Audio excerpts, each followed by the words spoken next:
au fond, est-ce que c'est parce qu'on est seul devant un PC qu'on se sent seul? Je dirais que certains que j'ai rencontrés, comme toujours, moi j'ai rencontré des jeunes qui étaient souvent déscolarisés, hein, c'était des cas un peu lourds, c'était pas des grands no-life, mais ce qu'on appellerait des joueurs excessifs. On peut remarquer que oui, c'était une manière de ne pas sombrer dans une forme de solitude. Parce que même s'ils vivaient avec maman, souvent, ou papa, ils se sentaient, il y avait ce qui est propre à l'adolescence, une absence de communication. Parce que les parents deviennent, entre guillemets, des vieux cons, à qui on n'a pas forcément envie de tout partager. Et donc, on va trouver une autre communauté de pères ailleurs.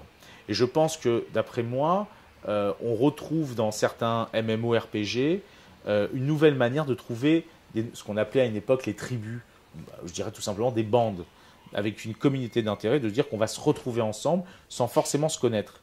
Même si paradoxalement, les grandes études montrent bien que la plupart des ados, par exemple, se connaissent réellement.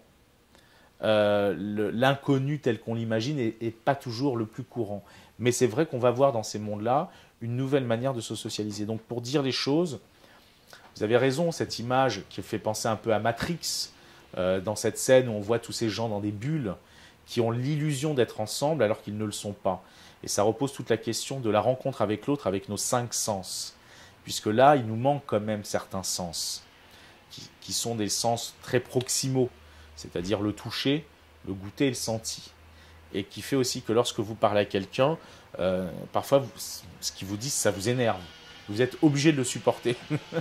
Alors que dans ces mondes-là, et d'ailleurs on le voit au-delà des MMO, sur MSN ou ailleurs, on peut blacklister en une seconde, par un simple clic.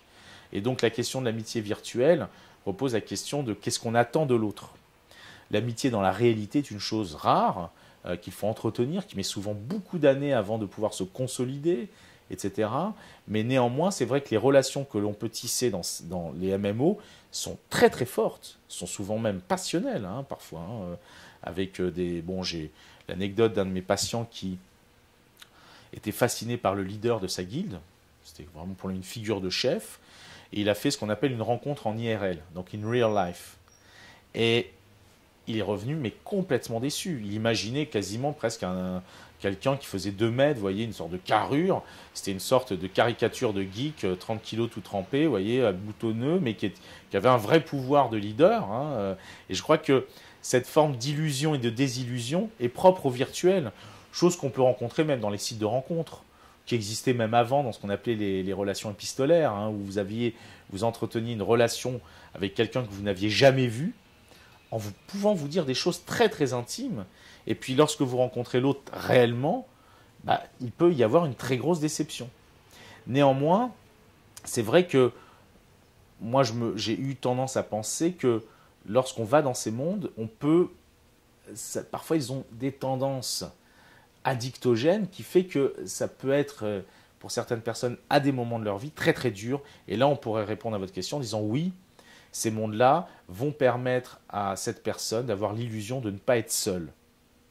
Mais je dirais que après, si on pousse la réflexion plus loin, on peut se dire que c'est que si je peux me sentir profondément seul, tout en étant dans un groupe, je peux même me sentir très seul dans un couple. Je dirais que la question, c'est que ça va au-delà des jeux. Il y a un psychanalyste qui s'appelle Winnicott qui a beaucoup travaillé sur ce qu'on appelle la capacité à être seul. Et la capacité à être seul n'existe que parce que vous avez partagé, par exemple, quand vous étiez un tout petit, avec votre maman ou avec votre papa, un jeu.